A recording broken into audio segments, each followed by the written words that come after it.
Welcome to Not Milk Never Milk. Subscribe if you're lactose intolerant. In this video, I will show how to replace a window regulator in a Ford Fusion.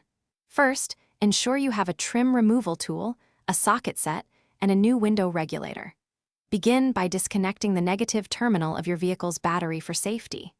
Next, locate and remove all screws holding the door panel in place. These are often concealed beneath plastic covers or in the armrest. Gently pry the door panel away from the door frame, then disconnect any electrical connectors attached to it. With the door panel off, carefully peel back the plastic moisture barrier to reveal the inner workings of the door. Use painter's tape or a wedge to secure the window glass in the up position, preventing it from falling. Now, unbolt the window glass from the regulator assembly, typically 2 bolts. Proceed to remove all bolts, usually around 5 to 7, that secure the old window regulator to the door frame. Finally, carefully maneuver the old regulator out through one of the access holes. Now, it's time to install your new window regulator.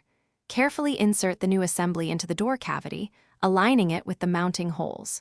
Secure the new regulator using the original bolts, tightening them firmly but not excessively.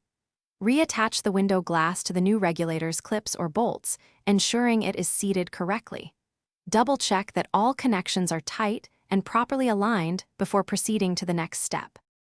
With the new regulator in place, it's time for reassembly.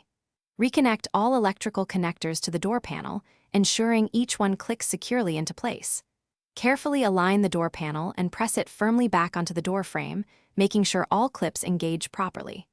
Reinstall all the screws you removed earlier. Finally, reconnect the negative battery terminal and test the window's up and down operation several times to confirm smooth functionality.